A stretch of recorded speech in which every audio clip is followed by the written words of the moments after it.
What's up, everybody? Okay, UFC 307. Before I go on and talk about Khalil Rountree versus Alex Pereira, I gotta first start off by saying I'm so pissed that I didn't give a prediction for this fight. At least not on video.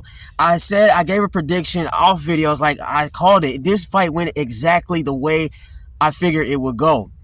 Exactly, and I'm pissed off. I got to start putting out more prediction videos. I used to put out MMA related content in terms of what my thoughts on fights and reaction to fights and sometimes predictions. And I got to toot my own horn here, man. I've always been right. I haven't put out many of them, but everyone that I put out, I was right. And what's the point of being right all the time if I don't rub it in you guys' face? But nah, all jokes aside, like I said, that fight went exactly the way I figured it'll go. And, I don't watch MMA like I used to, especially since the crowd of MMA fans these days are just kind of ridiculous. I want to take a step back. And, you human beings and stuff, you kind of get on my nerves on planet Earth. But I still keep an eye from a distance, and I watch certain things that intrigue me, and certain big fights or other events that go on planet Earth. And this fight was intriguing to me. Alex Pereira and Khalil Rountree, their styles, it was no way in hell that was going to go the distance. With their styles, somebody was falling, somebody was dropping. And I figured it was basically a war of attrition. It was pretty much a matter of who broke first. It was back and forth. Khalil was throwing, Alex was throwing.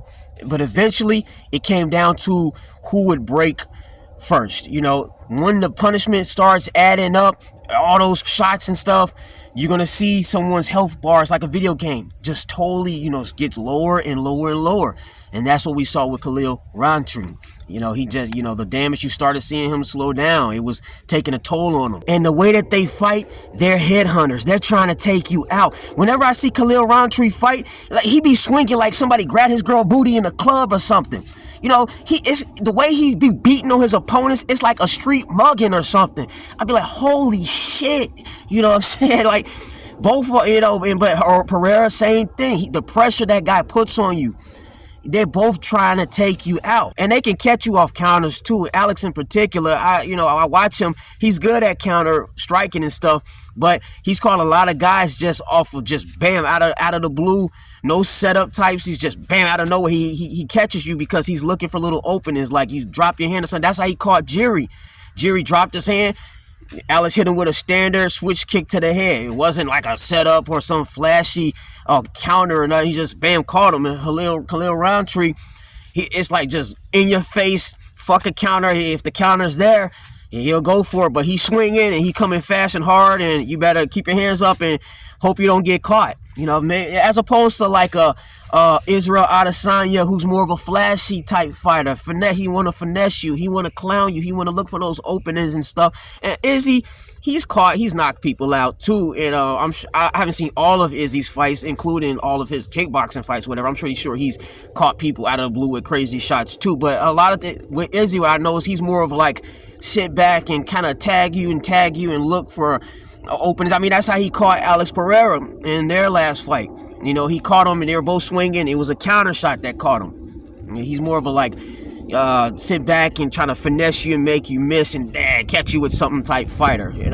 But these guys, Alex Pereira and Khalil Rountree, it was no way it was going the distance. There was not a chance, and it looked like towards the end, Alex was really using his range, popping Khalil with those jabs, bam, bam, bam, bam. So it was good. It's crazy too.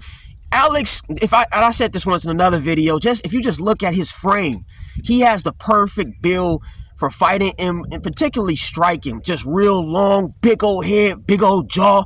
Did everything, big old hands and feet and shit. It's like this guy is tailor-made to knock people the hell out or something. He was born to beat people up and shit. Just his physical build, and more importantly, it's not just the physical build. He's really skilled. It's like the worst kind of combination to deal with if you have to fight somebody like him, a person that has the physical attributes, but more importantly, they have the skill, they have the talent, everything. The total package. And Khalil Rountree is a physical specimen too. I think he used to weigh 300 pounds or something, but now he's rocked up, jacked up, and he utilize his physical abilities as well. He's got the skills, it's the total package. That being said, and I've talked about this in videos about Alex Pereira, and some people are not going to like this. As good of a striker as he is, I think he has gotten very lucky.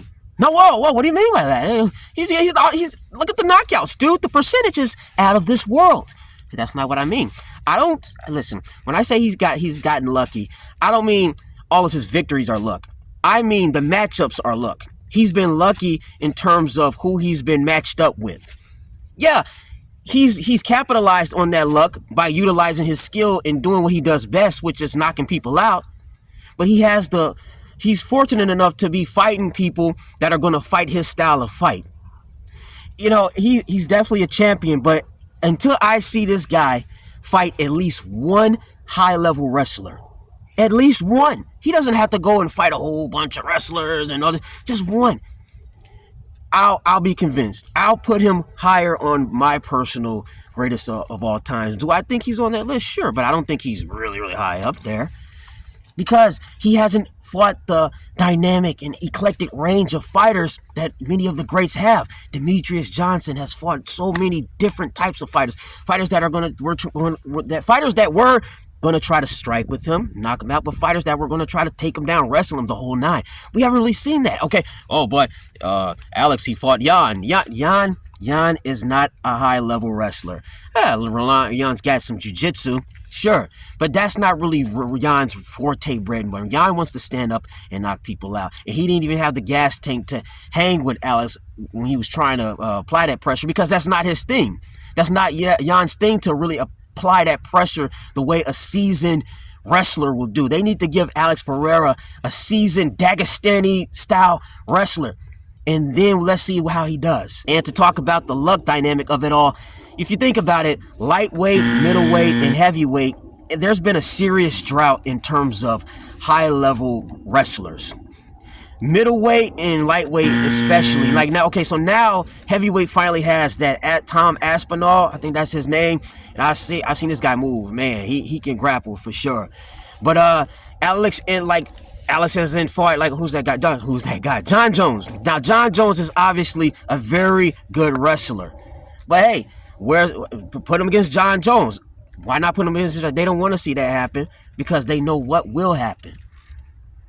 Alex has been fighting all these guys. Now, you think he didn't fight, what's that guy's name? Yoel Romero. But Yoel Romero really doesn't use his wrestling offensively like that. Yoel Romero just wants to strike with people and stuff. That's why Izzy was very successful when he was a champion. Izzy was another one. He didn't really have to fight a whole bunch of wrestlers like that. Alex and Izzy, they've had the what do you call it? They've been lucky enough to have to just fight guys that are going to strike them under MMA rules. Even though the rule set is MMA, no one's pressing takedowns or trying to utilize an eclectic range of skills. Now, when I say that, I'm not saying Alex has to go and start shooting takedowns and going for judo throws and stuff. Why would he do that? He's knocking everybody out. Why would you all of a sudden start shooting takedowns if pretty much no one can stand with you? What I mean is people need to start trying to do that to him. People really need to be applying that pit bull style wrestling on him, trying to push him against the fence, maul him, take him down. I remember when Yair Rodriguez came out, hit the scene. He was flashy, knocking people. Wow, this kid, he's great. He fought Frankie Edgar. Frankie Edgar said, fuck that. Frankie took him down repeatedly, mauled him. It was over. Alex needs to fight that one wrestler that will test him in the way that Frankie tested Yair and stuff. And maybe Alex will pass the test. You know, I've seen him grab it. I'm not saying he has zero grappling, but we haven't seen him fight a high-level wrestler. And until he answers that question, I don't think you keep moving him up the greatest of all time ladder. It's just my opinion. Now, obviously, Alex can't control the matchups. He's just fighting whoever they give him. But obviously, the UFC, they want to give him guys that he can knock the fuck out, and because he's marketable. And that's one thing I like about Alex. He's very marketable. Like I said earlier, he's got that look. He's got that stone cold killer look, and he can beat people, knock people out. Some people live up and stuff. And people like to see knockouts and stuff. And it makes me think about the craze over Conor McGregor the last several years. It's died down immensely nowadays, but I remember back when Conor hit the scene, everyone was acting like, oh, Conor, the MMA, the UFC needs him. Without him, once Conor's gone, that's it. The UFC's over. Listen, the UFC will move on. The UFC will get more stars. They don't need. And one thing I like about Alex, he doesn't need to throw water bottles and talk about people's mamas and dead fathers and all of this stuff to be very marketable. Everybody loves watching this guy fight. He's putting asses in seats, and he doesn't need to act like a jackass to do it. The UFC is going to move on. The UFC is going to be around. MMA is going to be around regardless. So to act like you need all of these WWE style clowns just doing anything and everything to sell fights and stuff is not true. It's not true at all. But again, yeah, that's just my opinion on it. I remember back in the day, middleweight and light heavyweight and heavyweight. Do I say light heavyweight? Sometimes I know. Sometimes I'll call light heavyweight lightweight. I got to go back to this, and if I fuck that up, I'm gonna edit it. But those weight classes, they used to have a lot of wrestlers. I remember the days of Randy Couture. Randy Couture was a big time wrestler, and I can't think of more of them off the top of my head right now. I know Dan Henderson was a very good wrestler, but Dan, he didn't use his wrestling too offensively all the time, but he did on occasion, but it's just back in the day they had more wrestlers to really test people. But now it just seems like MMA, especially in the higher weight classes, is more of just like a kickboxing tournament in a cage. That's pretty much what it is under MMA rules. Dan Severn, Mark Coleman. Okay, now I can think of a lot of names now. Don Fry, Tom Erickson, Mark Kerr, Kevin Randleman. All of these guys fought in the higher weight classes too.